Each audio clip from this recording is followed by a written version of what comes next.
The Roman poet Virgil was a leading figure in the so-called Golden Age of Roman literature, which included writers such as Cicero, Horace, and Livy. Although he wrote other works, the Aeneid was his masterpiece. Using Homer's poems as his model, Virgil attempts to create a national epic for the Romans along the same lines. Drawing on Homeric mythology, he creates an ancient and distinguished lineage for Roman history that goes back to the Trojan War. This work had a profound influence on the development of Roman literature and was even used as a textbook for writing. A large number of Latin writers refer to the work or use it as a model for their own. Likewise, in the Middle Ages, it took on a special importance in the work of Dante, who makes Virgil his spiritual guide through the first and second parts of the Divine Comedy. In the Middle Ages, the Aeneid was also used as a means of prophecy. People would open the book to a given page and then attempt to interpret the future based on a passage that appeared. This practice was known as the sortes Virgilianae, or the Virgilian lots. Virgil came to have the reputation of a magician, and many legends arose about him. Virgil is the name for Publius Virgilius Maro. Virgil was not originally from Rome, but was born in 70 BC in a town near Mantua in Cisalpine Gaul, today's northern Italy. He was sent to school in a number of places, first Cremona, then Milan, and finally Rome itself. There he studied rhetoric, medicine, and philosophy. It's thought that he was initially interested in pursuing a career in law.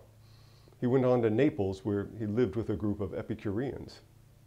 There he began to write poetry. Virgil's first major work, the Eclogues, is a series of 10 pastoral poems. This work is perhaps most famous for the fourth eclogue, which is said to prophesy the birth of Christ. His next work was the Georgics, a didactic poem that explains the different tasks involved in managing a farm. Virgil wrote this work during the time when he became a member of the intellectual circles surrounding Maecenas, who became his patron. Maecenas was one of the close aides to Octavian, the later Emperor Augustus. Virgil was commissioned by Augustus to write the Aeneid, and this task occupied him for the last 10 years of his life. He's said to have given readings of individual parts of the work to the emperor. Virgil died in 19 BC when he was returning from a trip to Athens, where he had been with Augustus. At his death, he left the work unfinished. It's said that Virgil requested the book to be burned, but Augustus intervened and ordered it to be published. It's thought that the unfinished lines of the work were completed and the whole slightly edited for publication by members of Augustus's circle.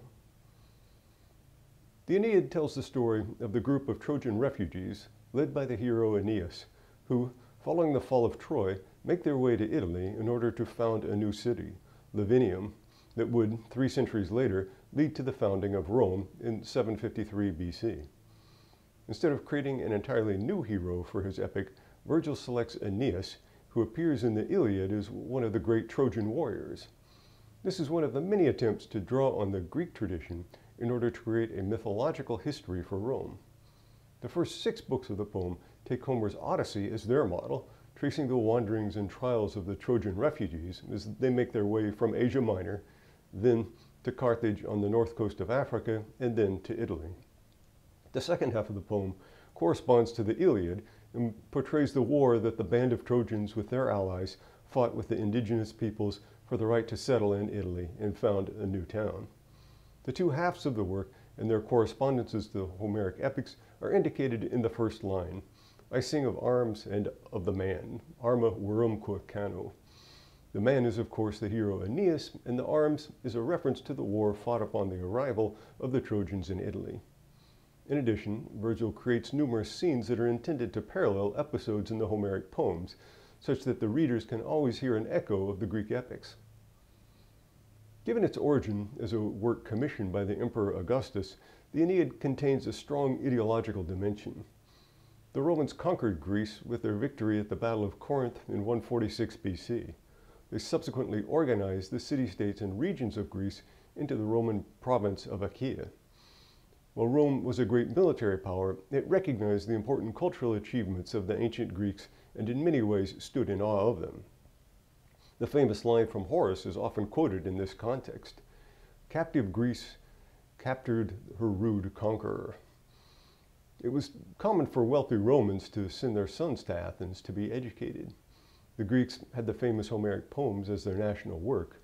These poems were very old and contained information about Greek history and religion that was formative for later Greek society. In Virgil's time, the Romans had nothing similar that could compare to the Homeric works. Virgil was thus keen to write a national epic for the Romans that was worthy of Homer. He thus invested in the work what he took to be typically Roman values and virtues. He likewise wanted to legitimize the expansion of Roman power by means of the establishment of a longer historical tradition. While the Aeneid can be seen as an encomium for the rule of the Emperor Augustus, it also has been claimed that there are elements in the work that can be seen as critical of the Roman Empire. In connection with the ideological nature of the Aeneid, we should also note that the age in which it was written. The Homeric poems stem from a time when traditional customs and religious belief were still firmly intact. The depictions of the gods and goddesses are reflections of a living tradition. But by Virgil's time, in the 1st century BC, there had already taken place a degree of erosion in the Greco-Roman world with respect to such things. But this time, the sciences were beginning to develop, and there were skeptical voices about religion. The process of critical reflection about values and traditions that had begun with Socrates was now more widespread. The great age of the glory of Greece was now past, and there was some serious soul-searching about what had happened to reduce all of Hellas to a Roman province. Thus, the picture that Virgil presents of the Roman tradition and religion can be seen to be a very conservative and even reactionary one. In a certain sense, one can say that his work is an anachronism, since he's presenting a worldview and mindset that has long since disappeared from his own age. He wants to celebrate and revive old traditions that made Rome great. It's been noted that his depictions of the gods lack the believability of those of Homer.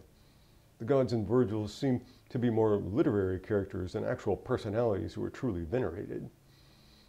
They're more superficial and hollow than the Homeric divinities. It's a matter of debate the degree to which Virgil himself actually believed in the ancient gods or just needed them as literary devices for his poem. Some have argued that his use of the gods is merely symbolical.